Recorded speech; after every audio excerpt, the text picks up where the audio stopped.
السلام علیکم، کیسے ہیں آپ سب لوگ؟ امید ہے کہ خیریت سے ہوں گے۔ اچھا، I am not a morning person, اور میں اپنا فون جو ہے وہ میوٹ کر کے سوتی ہوں۔ مجھے بالکل شور پسند نہیں ہے کہ میری ارد گرد غیر ضروری شور ہو رہا ہو، جس میں مطلب نوٹیفیکیشنز بھی ہو سکتے ہیں، آوازیں ہو سکتی ہیں۔ میں ٹی وی نہیں دیکھتی، حالانکہ ہمارے گھر میں پوری اسکرینس کی مانیٹرنگ ارشد کی لگی ہوئی ہے، لیکن میں شاید ہی میں نے ان کی شہادت کے بعد وہ کبھی آن کی ہوں اسکرین۔ جب وہ ہوتے تھے تو دن کا آغاز بڑا ہی وہ ہوتا تھا، ایک full of energy, work, task, چھوٹی چھوٹی چیزیں جو ان کی کرنا ہوتی تھی مجھے بہت اچھی لگتی تھی، اور میں چاہتی تھی وہ کوئی کام خود نہ کریں، میں ہی ان کو سارے کام کر کے دوں، کیونکہ آلریڈی وہ پورے ملک کے لیے بہت زیادہ کام کر رہے ہوتے تھے۔ تو اب وہ روٹین نہیں ہے، تو میں پریفر کرتی ہوں کہ میں بہت دیر تک جو ہے وہ آرام کرتی رہوں اور صبح جلدی نہ اٹھوں، کیونکہ پھر ایک زیادہ احساس ہوتا ہے کہ آپ کے پاس کرنے کے لیے کچھ خاص ہے نہیں۔ آفس کا کام کر لیا آپ نے، آرٹیکلز لکھ لیے، اپنے کیسز کے اوپر جو ہے وہ کام کر لیا، لیکن پھر کیا؟ کچھ بھی نہیں، آپ کی وہ روٹین ہی نہیں رہی جو آپ کے ہسبینڈ کے ساتھ ہوتی تھی۔ لیکن آج یہ ہوا، ایک غلطی سے میں نے صبح صبح اپنے فون کی نوٹیفیکیشن دیکھ لیے، اور جب میں نے نوٹیفیکیشنز دیکھے تو میں نے سوچا کہ غلطی کی، میں نے کیوں صبح صبح خبریں اور یہ چیزیں دیکھیں؟ مجھے نہیں دیکھنی چاہیے تھی۔ ٹی وی تو میں آن نہیں کرتی، میں ساری یہ ویب سے یا انٹرنیٹ سے جو ہے وہ معلومات حاصل کرتی ہوں، اور دل بڑا ہی رنجیدہ ہوا۔ مجھے اے پی ایس کے سانحے میں لے گیا، جو بڑا دلخراش واقعہ تھا، اور میں نے اس پہ کتاب بھی لکھی۔ تو ان فیملیز سے ملنا، وہ ابھی تک ہم کنیکٹڈ ہیں، ایک دوسرے کے ساتھ فیس بک پہ ہیں، واٹس ایپ پہ ہیں، وہ بیچارے آج تک ہیل نہیں کر سکے، 10-11 سال گزر گئے۔ تو آپ سوچیں جو آج ثانیہ ہوا ہے ان پہ کیا بیت رہی ہوگی۔ قزدار میں بزدل دشمن نے ہمارے بچوں کی جو اسکول بس ہے اس کو نشانہ بنایا، جس کے نتیجے میں جو ہے وہ سینکڑوں لوگ اپنی جان سے ہاتھ دھو بیٹھے، جس میں بچے زیادہ شامل ہیں، اور سینکڑوں ہی زخمی ہیں۔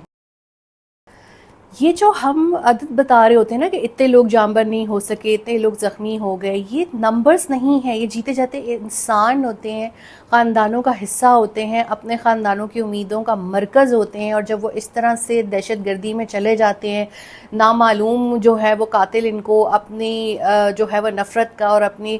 گھنونے عزائم کا نشانہ بنا دیتے ہیں، تو ان کے خاندان ساری زندگی تکلیف میں مبتلا ہو جاتے ہیں۔ ایک شخص تو اس وقت تکلیف سہ کر دنیا سے منہ موڑ لیتا ہے، لیکن جو پیچھے رہ جاتے ہیں نا وہ اذیت میں روز مرتے ہیں۔ اب بی ایل اے کے حوالے سے ہم بہت عرصے سے یہ کہہ رہے ہیں کہ ان کو بیرونی فنڈنگ آتی ہے، اور اس فنڈنگ کو جو ہے وہ ختم کیا جائے، بی ایل اے کو جو ہے وہ کرش کیا جائے۔ اور اگر آپ کی حکومت میں بیٹھے ہوئے سیاستدان ہندوستان کو نہیں للکاریں گے تو پھر کون بولے گا؟ اگر وہ یہ نہیں کہیں گے کہ ہمارے بچوں کے جو قتل کی ذمہ داری ہے وہ بی ایل اے اور ان کے ہینڈلرز پہ آتی ہے،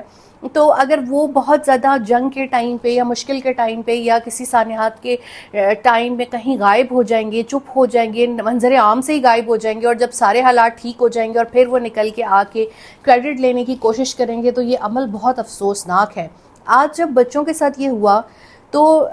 بینگ اے ہیومن بینگ میں ہل کر رہ گئی، لیکن جن کی یہ ذمہ داری ہے ان کو اس وقت وہاں پر ہونا چاہیے، ان لوگوں کے سر پہ ہاتھ رکھنا چاہیے۔ خاص طور پر پولیٹیکل قیادت کو میں دیکھتی ہوں کہ وہ ایسے موقعوں پر ایسے ہو جاتے ہیں جیسے ہم تو یہ پولیٹیکل ہیں، جس طرح پاکستانی اداکار کرتے ہیں، سیلیبریٹیز، انفلوئنسر، کہ جب بھی کوئی ایسا موقع ہوتا ہے تو وہ فوراً ایسے بن جاتے ہیں کہ ہمارا تو ان معاملات سے کوئی تعلق ہی نہیں ہے۔ کیا آپ انسان نہیں ہیں؟ آپ کے اندر انسانیت نہیں ہے؟ اگر آپ کے اندر تھوڑی بھی انسانیت ہے تو جا کے ان کی داد رسی کریں، ان کے سر کے اوپر ہاتھ رکھیں۔ جو ہمارا دفاعی شعبہ ہے یا جو ہمارے دفاعی اداروں کے تعلقات عامہ کے ادارے ہیں، وہ بھرپور طریقے سے جواب دیتے ہیں، وہ بھرپور طریقے سے للکار کے جو ہے وہ جواب دیتے ہیں کہ ہاں اس نے کیا ہے، اس کے ماں پہ کیا اور یہ اس طرح ہوا ہے۔ لیکن جب ہم اپنی سیاسی جماعتوں کی طرف دیکھتے ہیں، ان کے لیڈران کی طرف دیکھتے ہیں، ان کے موروثی جو بچے بچیاں پہ مسلط کر دیے گئے ہیں، تو وہ ایک بہت زیادہ منافقانہ خاموشی جو ہے وہ اس کا شکار ہو جاتے ہیں کہ ہم نے نہیں بولنا، ہمارے بزنس کے جو تعلقات ہیں یا ہمارے اپنے ذاتی تعلقات دیگر ملکوں کے حکمرانوں کے ساتھ ہیں وہ ٹھیک رہے، ہمارا انٹرسٹ اس چیز میں نہیں کہ ہمارے ملک میں کیا ہو رہا ہے۔ اب آج جو ہوا ہے یہ اتنا افسوسناک ہے، اتنا اس نے مجھے رنجیدہ کیا ہے کہ آپ اس کا جتنا بھی غم منائیں کم ہے۔ کوئی بھی انسان جب دنیا سے جاتا ہے تو ہمارا مذہب یہ کہتا ہے کہ آپ نے 3 دن اس کا سوگ منانا ہے. ہم تو یہ دیکھتے ہیں کہ آدھے دن کا بھی سوگ نہیں کیا جاتا، کیونکہ اتنے دہشت گردی کے واقعات ہوتے ہیں، اتنے سانحات ہوتے ہیں کہ ایسے لگتا ہے کہ پورا سسٹم ہی امیون ہو گیا ہے کہ آپ اپنی چیزیں جو ہیں وہ روٹین کی چلاتے رہو. آپ کی وہ شادیاں، آپ کے ایونٹس، آپ کی تقریبات، آپ کے کنسرٹس، میچز وغیرہ ہوتے رہیں، اور جو لوگ مر رہے ہیں بس وہ ٹھیک ہے، ان کی ذمہ داری ہے، وہ خود اپنے کل کریں، اپنی قرآن خوانیاں کریں، روئیں، جو بھی کریں. ایسے موقع پر جو ہے وہ حکومتوں کا، خاص طور پہ صوبائی حکومتوں کا فرض بنتا ہے کہ وہ تمام لوگوں کے گھر جائیں، ان کی داد رسی کریں، ان میں سے اگر کوئی غریب ہے ان کی مالی مدد کریں، اگر کوئی امیر ہے تب بھی ان کو سہارے کی ضرورت ہوتی ہے. ہمارے ہاں تو یہ کلچر ہے یہاں پر اسلام آباد میں بھی، ایون پنجاب میں بھی، اور بھی شہروں میں بھی، صوبوں میں، کہ کسی اگر فوتگی ہو جائے تو کھانا ناشتہ ہمسایوں کے گھر سے آ رہا ہوتا ہے، کہ وہ لوگ جن کے اوپر اتنی بڑی مصیبت ٹوٹ پڑی ہے کہ ان کے گھر میں سے کوئی ایک شخص اچانک سے چلا گیا ہے، تو کہیں وہ کھڑے ہو کے مہمانوں کے لیے کھانے تو نہیں پکا رہے ہوں گے. لیکن یہاں تو میں یہ دیکھتی ہوں کہ لیک آف ایمپتھی کا یہ صورتحال ہے کہ ایک ٹویٹ کر دیا، ایک ہی جیسی پریس ریلیز جاری کر کے اپنے کام سے ہٹ گئے. اور ہاں، اگر ان کے کسی ایک بیچ میں سے کسی ایک کو پک کر لیا جاتا ہے کہ اس کے گھر جانا ہے، تو پھر وہاں کیمرے،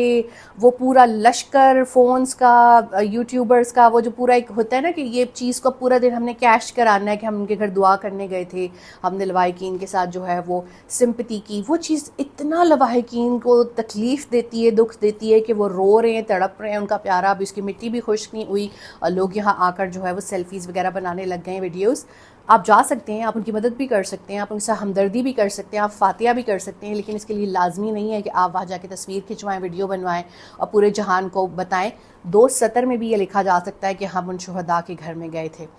اب جو کچھ بلوچستان میں ہو رہا ہے، سب سے پہلے تو بی ایل اے کے خلاف مؤثر آپریشن کی ضرورت ہے. لیکن دوسری چیز کہ وہاں پر جو سیاسی عدم استحکام ہے، جو کہ اوبویسلی پورے ملک میں بھی ہے، کیونکہ ملک میں کچھ بھی سیاسی طور پر ابھی تک ٹھیک نہیں ہوا، جب تک آپ اصل لوگوں کو ان کا مینڈیٹ واپس نہیں کریں گے سچویشن ورس رہے گی. لیکن جو لوگ دہشت گرد ہوتے ہیں، جو کہ عام لوگوں کے اوپر حملے کرتے ہیں، ان کے ساتھ کوئی مذاکرات نہیں ہوتے، ان کے خلاف آپریشن کر کے انہیں چن چن کے جو ہے وہ تختہ دار پہ لٹکایا جائے اور ان کو جیل میں بند کیا جائے. تاہم مسائل کا حل پہلے کیسے نکل سکتا ہے جب آپ کے پورے ملک کے اندر جو ہے وہ کنسنسس ہوگا پولیٹیکلی. اب جو یہ ثانیہ ہوا ہے تو ہم نے یہ دیکھ لیا ہے کہ بزدل دشمن ہمارے بچوں کو جو ہے وہ ٹارگٹ کر رہا ہے، اور ابھی بھی کیونکہ جنگ پاکستان نے جیتی ہے تو یہ تل ملائے میں ہیں، تو یہ مزید سویلینز کے اوپر ایسا کچھ کر سکتے ہیں. اس لیے ہمیں بہت احتیاط کرنی ہوگی، اسپیشلی پارکس ہو گئے، مالز ہو گئے، اسکولز ہو گئے. اپنے بچوں کی، اپنے نہتے سویلینز کی حفاظت کے لیے ہمیں یہ جشن منانے کا وقت نہیں ہے. یہ وقت بہت زیادہ محتاط ہو کے اس حکمت عملی کو جانچنے کا ہے جو کہ ہمارا دشمن ہمارے خلاف بنا رہا ہے کہ اس نے آگے ہمیں کیسے نقصان پہنچانا ہے.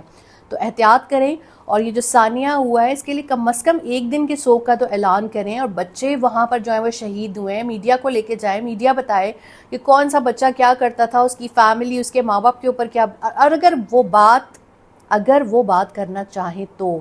کانسینٹ لینا بہت ضروری ہوتا ہے. کسی کی بھی زبردستی منہ کے آگے مائک نہیں کرنا چاہیے. جو بولنا چاہے اس کی بات کریں، لیکن تمام بچوں کو جو ہے وہ ٹریبیوٹ پیش کریں، ان کی فیملیز کو خراج تحسین پیش کریں. ہم کسی کا بھی کھویا ہوا شخص، کسی کا بھی گیا ہوا شخص واپس نہیں لا سکتے، لیکن ہمدردی کے 2 بول بہت ضروری ہیں. تو جب بھی کوئی ایسا ثانیہ ہو، ایک تو سوگ کرنا چاہیے، خوشی والی تقریبات کو کینسل کرنا چاہیے، اور فوری طور پر جو ہے وہ داد رسی کرنی چاہیے. لیکن لازمی نہیں ہے کہ وہ داد رسی جو ہے وہ ٹک ٹاکس، کیمروں کے سامنے ہو، مہنگے برانڈز پہنے جائیں، خود نمائی کی جائے. جب کسی گھر تعزیت کے لیے جاتے ہیں تو سادگی سے جاتے ہیں.